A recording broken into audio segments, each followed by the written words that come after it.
A short time later, we purchased the current issue of the Psychic News, and to our surprise, we saw an advertisement inserted by Mrs. Vivian Lee announcing that she had 2 vacancies in her direct voice circle, and without a moment's loss of time, I telephoned her.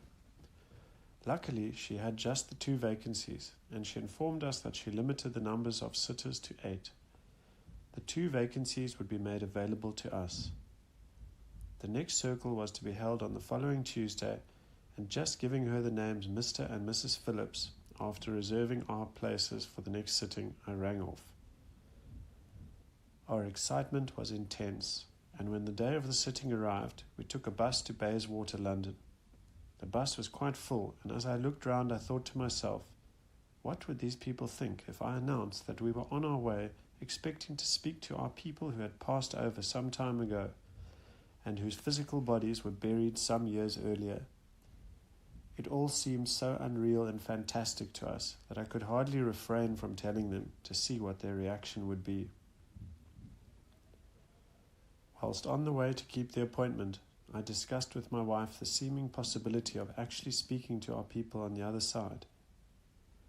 We firmly believed it was possible for mediums to see and hear the spirit people, but the thought of actually hearing their voices years after we knew they had passed on was a bit unnerving, to say the least. We had, of course, no experience of the direct voice, but realized that this could be one of the few most scientific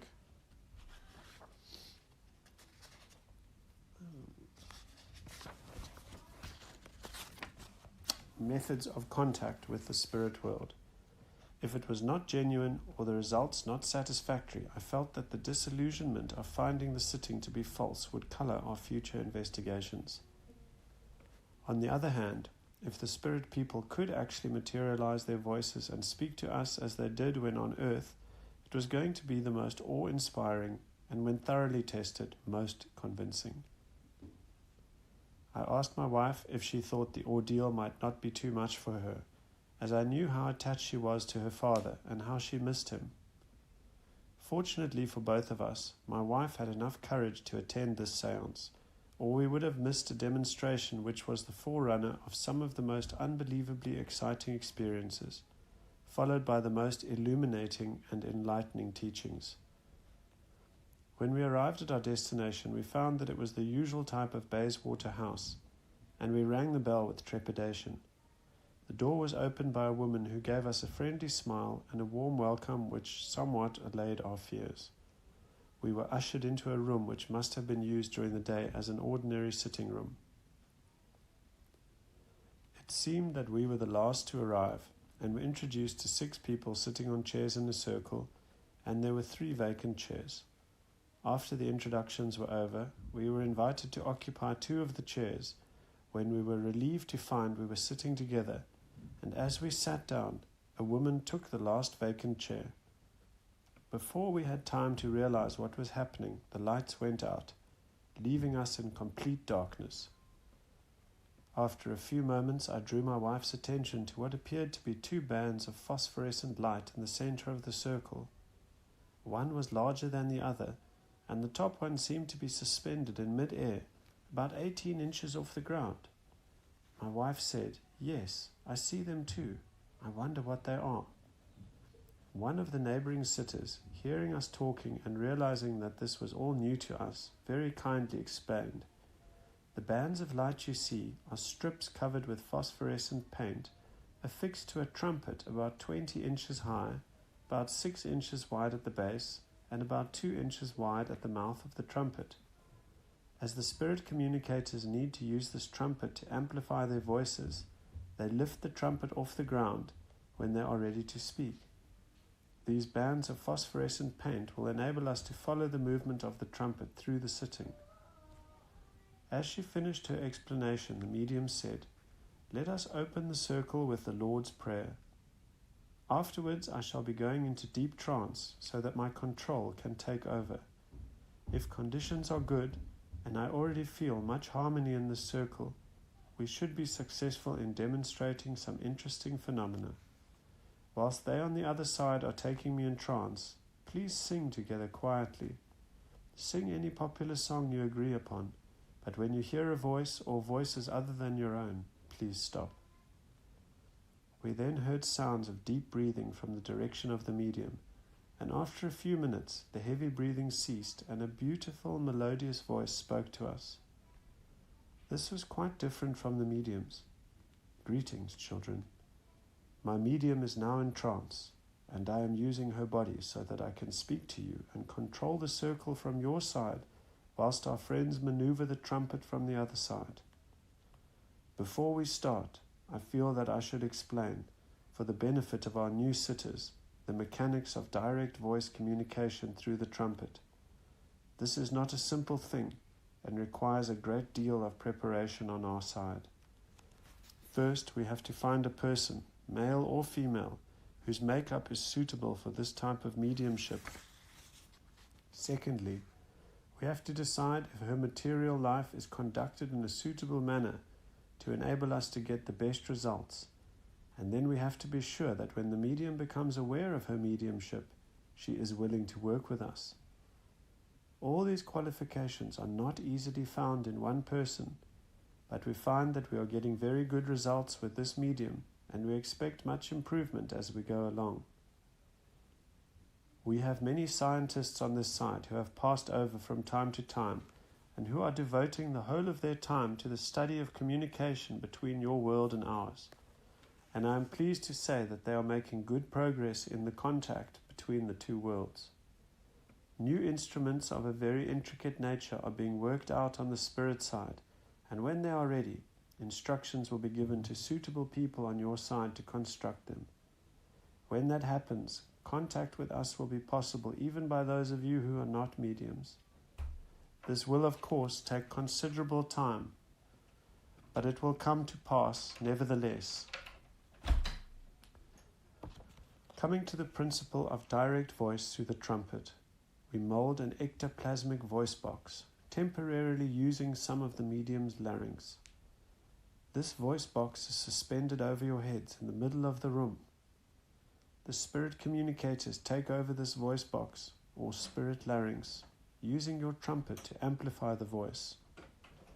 We have to draw a certain amount of ectoplasm from the medium, also from some of you sitters wherever we need more powers for this process.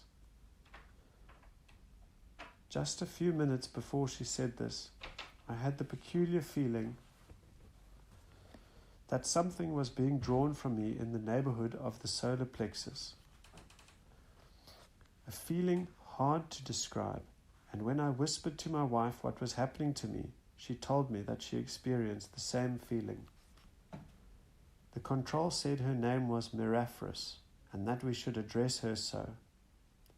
Miraphris. I would welcome any questions which I will endeavor to answer. Self. I have a peculiar feeling and wonder from what part of the sitter's body is the ectoplasm drawn. Miraphris. We draw it from the solar plexus, and some of you should already feel the power leaving you. But please do not worry as if you feel slightly depleted. At the end of your seance, our healers on this side will give you healing before you leave this room, and you will feel better than ever.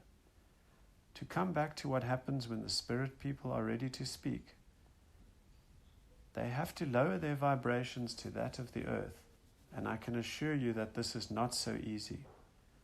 The medium's doorkeeper is always in charge on our side, and he is responsible for the conduct of the sitting. He has to make sure that no outsider crashes in and takes over the trumpet, as there are literally thousands of spirits on our side who would like to do so in their anxiety to make contact with those they have left behind. The doorkeeper, after selecting the communicators who have to identify themselves with the sitter, allow them through in turn, whilst others, who understand the science of the direct voice, will at the first attempt show the speakers how to communicate in this way. You who have been here before have no doubt noticed how indistinct and muffled some of the voices are when they come through for the first time. And some of the spirit people shout through the trumpet as they have not yet learned how to modulate their voices. However, they soon become accustomed to speaking, and after a time, their voices will appear as normal as your own. I shall now make way for the others. Sing for a little while to help the vibrations, as the first communicator is waiting to come through. We sang for about 5 minutes. Then we saw the trumpet move for the first time. The first spirit took up the trumpet, which we noticed moved to the far end of the circle. We then heard a woman's voice, speaking in broken English to the sitter, who was obviously her son. From the conversation, it was quite clear that this was a continuation of a talk they had held at a previous sitting. Mother: I am so happy to be able to speak to you again, my son. You are looking very tired and worried. Things are not going too well for you just now. Son: That is quite true, Mother. I seem to have hit rather a bad patch. Mother: If only I could do something for you to relieve you of your worries and help things go right for you. Son: Please don't distress yourself so much. Things will improve shortly, I am sure. Mother: You know, my son, I easily entered the Bank of England. Nobody could have stopped me, and with all that money there I could have brought you enough to right matters. Unfortunately, I found it impossible to handle the money. I tried, but could not pick it up. Son, now feeling very embarrassed: Please, Mother, do not worry so much. Mother: Anyway, joking apart, we are all doing our best on this side to help you. Son: Thank you, Mother, I'm sure you are. They continued their talk, which included more intimate matters, and the sitter intimated he would be sitting again the following week and was looking forward to speaking to his mother again. The trumpet was then returned to the center of the floor, and another song was started again by the sitters. But before we had sung 2 bars, the trumpet moved over to the other side of the circle and tapped a sitter on the knee. We noticed that this was a familiar method used by the spirits to attract the attention of the sitters before speaking to them. The trumpet was then lifted up head high, and we later noticed that the position frequently varied according to the height of the spirit communicator as he was when on earth. This time, a very loud Irish voice addressed a sitter, who we gathered from the conversation was the spirit's daughter. Mother: How are you, darling? My, it is good to be able to talk to you again. It seems ages, even though it is only a short time. I am pleased to see you are looking so well and that you are taking care of yourself. Daughter: Yes, Mother, I'm feeling fine, and I do enjoy these short talks with you. It makes me feel that you are not so far away. Mother: No, my darling, I am not really far away, as I am frequently with you in your home and watch what you are doing. Whilst they were discussing more intimate family matters, my wife, in only a breath of a whisper, said to me, My word, she is Irish, all right. As she whispered this, the trumpet came over to my wife like a flash and said, I am Irish, and proud of it. My wife: I am sorry, I meant no offense, but how could you have heard my whisper? The mother: We do not hear like you people do. I caught the thought more than the whispered words. But don't worry, my dear, I'm not offended. With that, she returned to finish her conversation with her daughter. Other communicators in clear voices then spoke at length to 2 more of the sitters, who seemed to know the spirit people very well, and intimate conversations took place between them for nearly 10 minutes. It was most interesting to listen to these intimate talks, as we could almost imagine that we were attending several family gatherings. The spirit people frequently drew us into their conversations and occasionally showed a strong sense of humor, which kept us all amused. The control said, Please sing again, as the atmosphere is getting very tense. This does not help conditions, and the singing will help to keep up the vibrations and ease the tension. After a couple of minutes, the trumpet approached my wife, tapped her on the knee, and then almost seemed to fondle her. It stroked her hair and the sides of her face in a most affectionate manner. I could see this going on, and said to my wife, I really believe there is someone coming to speak to you. Whereupon a gentle voice speaking softly said, Sybil, darling, this is your grandma. I am so delighted you have come. We have been waiting for you for such a long time. My wife: I am so happy to hear your voice, but please tell me, which grandma are you? Grandma, without any hesitation: Why, your Grandma Harrison, of course. Before she answered, we both felt that it could possibly have been her, as though it was her first attempt at speaking through the trumpet. There were certain intonations in her voice which we recognized. Here I should again emphasize the fact that we were perfect strangers to these sitters and the medium, and only known to them as Mr. and Mrs. Phillips. My wife's grandmother then went on to discuss our 3 children, mentioning each one of them by name. Also my wife's only sister, also by name. We have 2 daughters: Gloria, who was at that time 11 years of age, Avril, aged 9.5, and a son, Peter, aged 8. Grandma: I was sorry that I passed on a few months before Peter was born, as I would have liked to have been with you when your first son arrived. Never mind, I have watched them all grow up from this side, and am proud of them. My wife: What you say is quite true, Grandma. We hoped that you would be with us when Peter was born.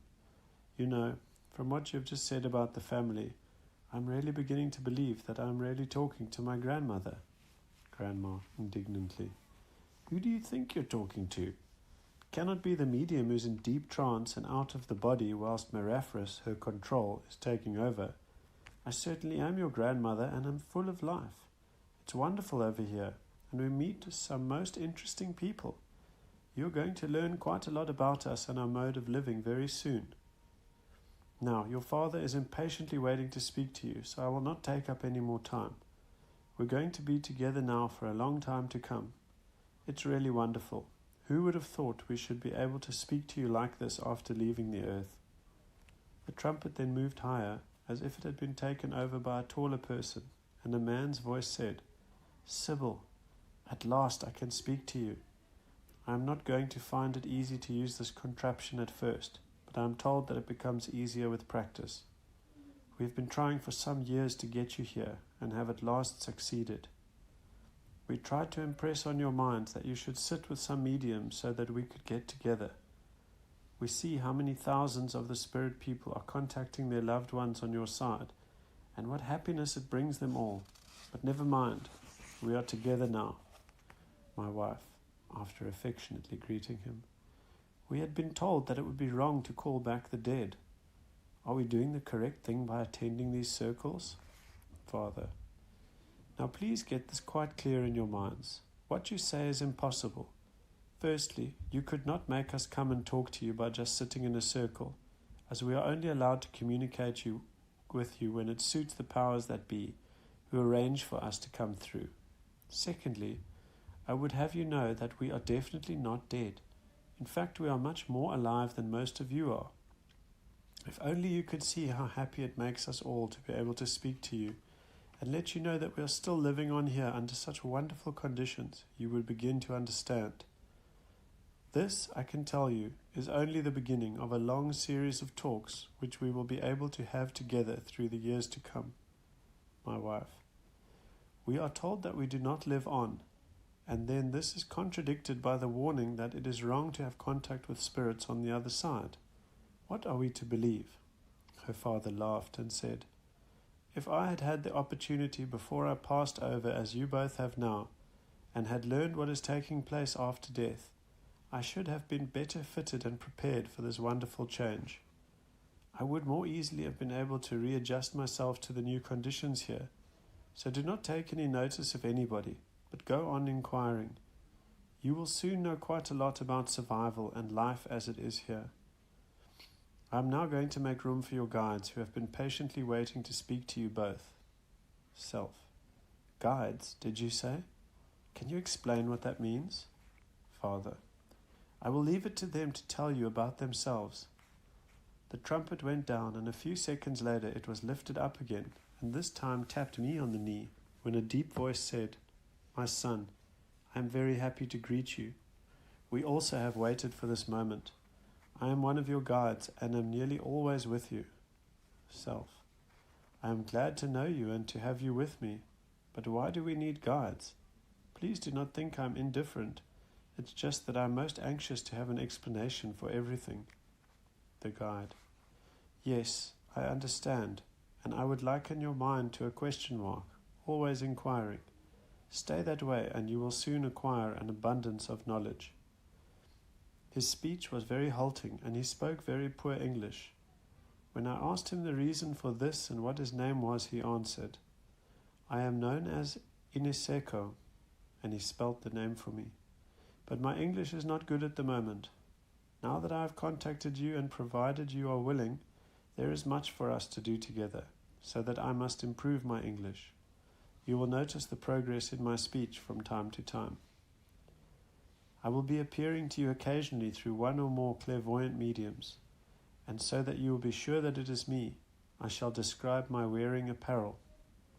One day, you will be visiting my country and the well-known Valley of 1,000 Hills, where many of my people dwell to this day, and which has similar scenery to where I lived. The soil is very fertile, and we grew everything that we needed for our requirements. Our main diet was maize, and we produced very rich crops.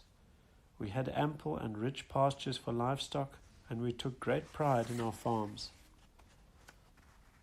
At that time we had not the slightest intention of visiting South Africa, but many years later we spent some time there and often visited the Valley of 1,000 Hills, where we saw several villages exactly as described by Ineseko.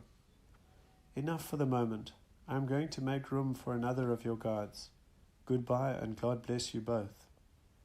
Another voice then spoke to me also in very poor English. This entity said, I am another of your guides, and my duty is to act as your doorkeeper. I have been with you since you were born, and have never left you. My duty is to keep you out of harm's way, and during your contacts with those on my side of life, I will see that only those who are allowed to speak to you or to be near to you will be able to do so. Later I will explain more fully what I mean. In answer to my request for his name, he said, I am called Su Chang, and I was a Chinese Mandarin. Would you like me to describe my wearing apparel and tell you something about myself? I will always appear to you this way. Self. Of course I would. I would like to know all about you. Su Chang. I used to wear a long matching gown over trousers of blue silk and with felt-soled knee-high boots of satin. Over that a short jacket with wide loose sleeves embroidered on the breast and back with insignia of my Mandarin rank, and an embossed stork worked in silver and gold denoted my degrees. Round my neck I wore a long string of amber Mandarin beads, and I also wore the round black Mandarin hat with a red stone in the center. In the courtyard of my home there was a complete panorama in miniature with undulating gardens, filled with shrubs in profusion and beautiful flowering trees. Also a lotus pool with marble pavilion, grottos and pagodas, and beautiful rock gardens. Among the branches the air was gay with the song of singing birds in hanging wicker cages. There are few more beautiful spots in the world than this one, and one day I hope to direct you to my country when you will agree with me it is a sight well worth seeing. Remember all this, as you will certainly have me described in this way through other mediums from time to time. Self. You tell me that you have been with me since I was born. It would be evidential if you could repeat any outstanding episodes or episode which took place during my earlier life, which will prove to me that this is correct, preferably some event I have forgotten about. Without any hesitation, he reminded me of several incidents when I was a schoolboy, which proved that he was familiar with some of my early days at least. As he was Chinese, I now understood his difficulty with the English language. This never improved very much, as Su Chang did not speak to me often, but was always with me. He later made himself known to me frequently through other mediums in the years that followed, and I always felt his presence. Then he said to me and my wife, now that we have made the first contact, you should find your investigations most interesting and enlightening. All the guides and your parents are working for that purpose. The trumpet then moved over to my wife, and a voice said, I am Phineas, your guide, and I will always be with you to take care of you. Both you and your husband have many guides each, and you will meet many of them later. We have taken up a lot of the circle's time, but this has been a very special occasion. However, we must not be selfish. We shall meet again soon. Goodbye. Just then, I heard a voice, seemingly at the back of the circle, call quietly, "Phil." I thought maybe I was wrong, and unfortunately did not answer. I learned later that it was my mother trying to speak to me. If I had acknowledged the voice, I was told it would have helped her to continue speaking. Then the trumpet tapped the knee of the sitter next to my wife and seemed to fly to a position well over our heads into the corner of the room. A boyish voice in broad Cockney spoke to the sitter from somewhere near the ceiling for some considerable time. Here again it was obvious from the conversation that they were old friends and must have been together many times. After a while I asked the sitter if I might ask the spirit boy a few questions, and he kindly agreed. Self: "What's your name?" Boy: "They called me Joey, Governor." Self: "Joey, how old are you, and where did you live on earth?"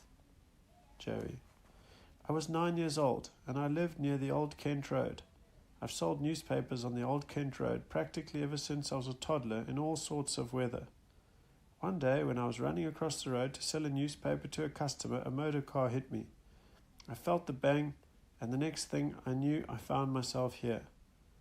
This is a lovely place, Governor, beautiful scenery and flowers, but what I don't like is there are too many schools. After a few weeks, during which time the healers worked on me, I began to get accustomed to the new conditions, and I thought I was going to have a wonderful time until I heard they were going to send me to school. I'd never been to school before and was hoping I would get away with it, but no such luck. I am having to start from the bottom because I never had any education whatsoever before." Self: "Well, do you like school now? Do you find it easy to learn?"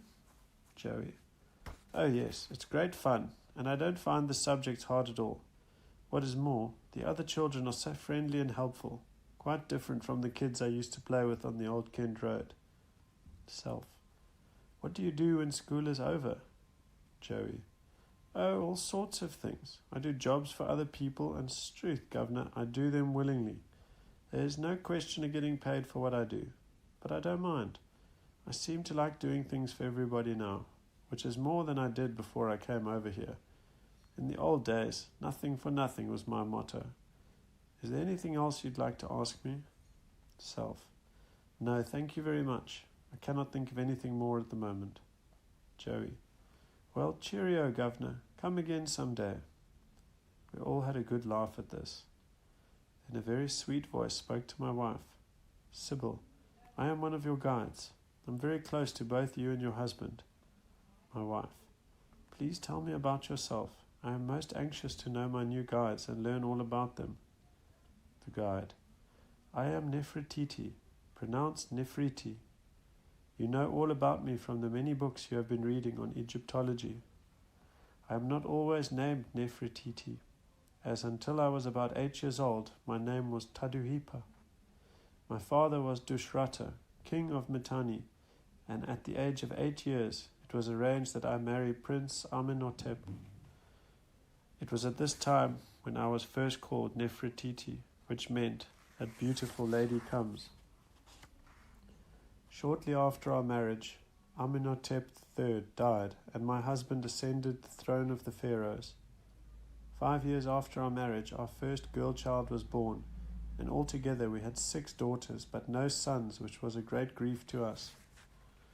My husband ascended the throne about 3,500 years ago, and was king for 17 years, but he was never in favor of the beliefs of his people and the priests.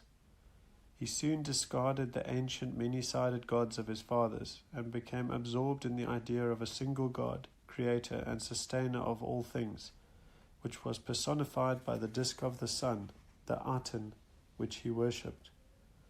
It was at this time that he took the name Akhenaten instead of Amenhotep IV. Akhenaten meaning, 'it is well with the Aten or the sun.' There was constant strife between the priests and Pharaoh, which created an intolerable situation.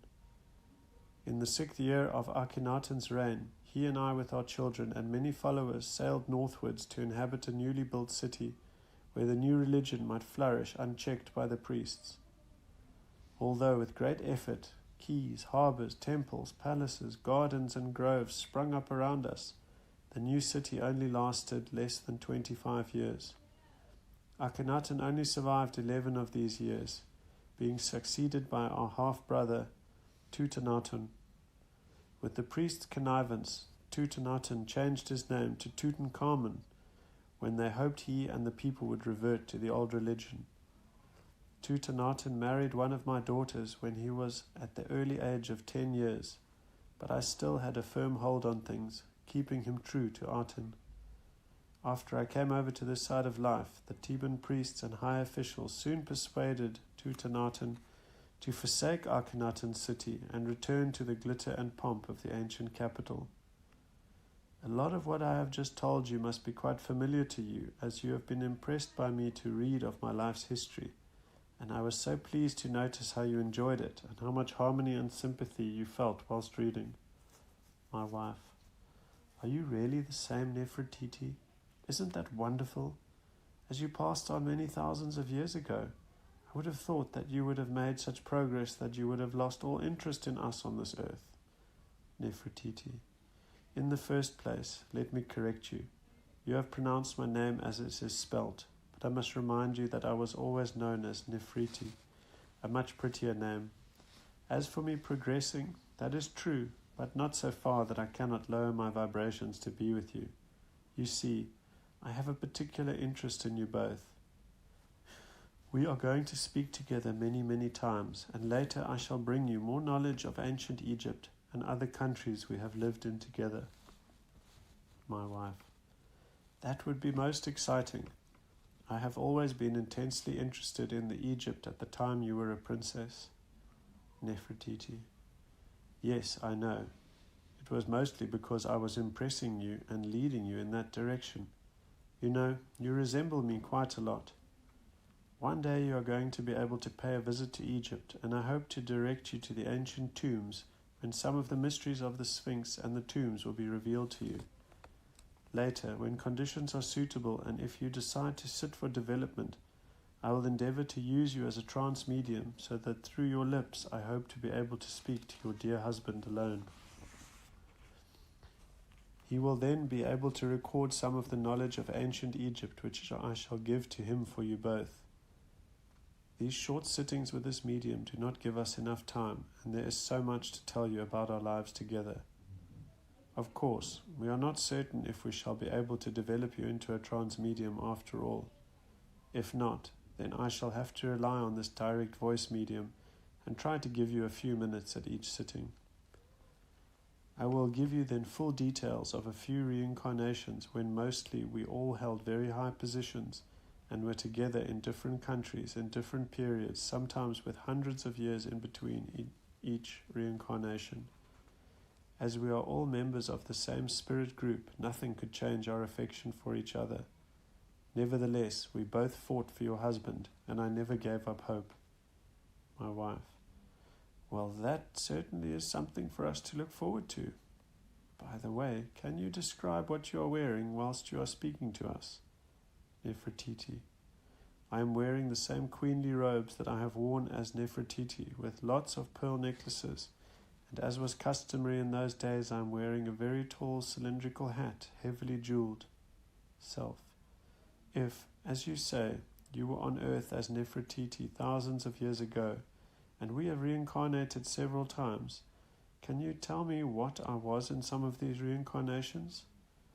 Nefertiti: oh yes, you were once a scientist, at another time a philosopher, and in another incarnation you were a priest. These were only 3 of the most outstanding reincarnations, but the remainder I hope to tell you about shortly as promised. Self: thanks, Nefertiti, that is most interesting.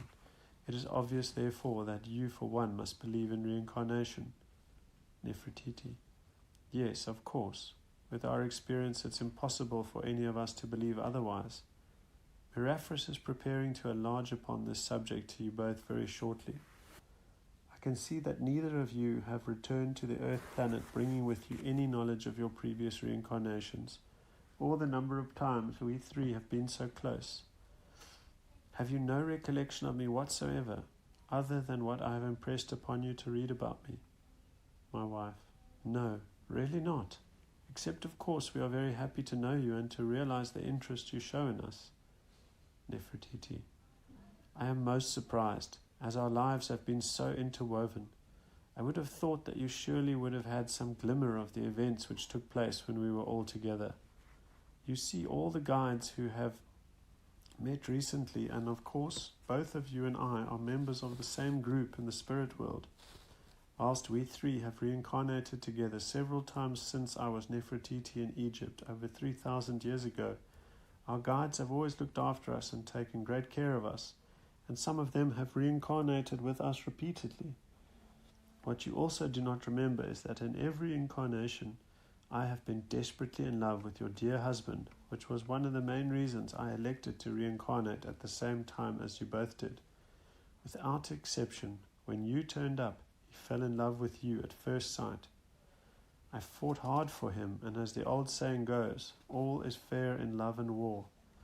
I used every subterfuge possible to get him away from you, but not once was I successful. You were always the favored one.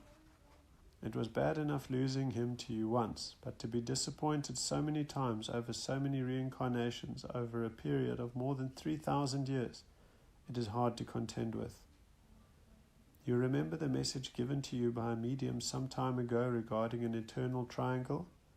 Well, that message was from me. I knew I was going to be able to talk to you both through this medium in this way very soon, and wanted to try and draw on your subconscious mind, but without success. This is the first time that you have both reincarnated alone and left me behind in the spirit world. Do you remember when you both met for the first time? There was no hesitation, as you both knew that you were meant for each other. Belonging to the same spirit group, you were made to feel that there was an affinity between you, and we can see that there was no mistake, as your married life has proved. I am certainly hoping that in the next reincarnation, you, Sybil, will stay back, and I will be able to come back to the Earth planet with your husband and have him all to myself for at least one lifespan. Now remember, Sybil, what I have told you. As soon as we on this side can develop you as a medium, with your cooperation I shall be able to bring to you and your dear husband not only considerable knowledge of ancient Egypt, but full details of our love lives which have continued through so many reincarnations, and explain how each time you were successful in taking your husband away from me, right down to the present time. My wife: You almost take my breath away, as of course we have no knowledge of these events, and you sound so sad. Unfortunately, there seems to be nothing we can do about it. I don't think I'm going to like being developed as a medium as you suggest. I shall be expected to be in deep trance and leave you alone with my husband for several hours at a time. Joking apart, I don't suppose I should really worry, as it appears that you have done your best to get him away from me for over 3,000 years through so many reincarnations, and have never yet been successful.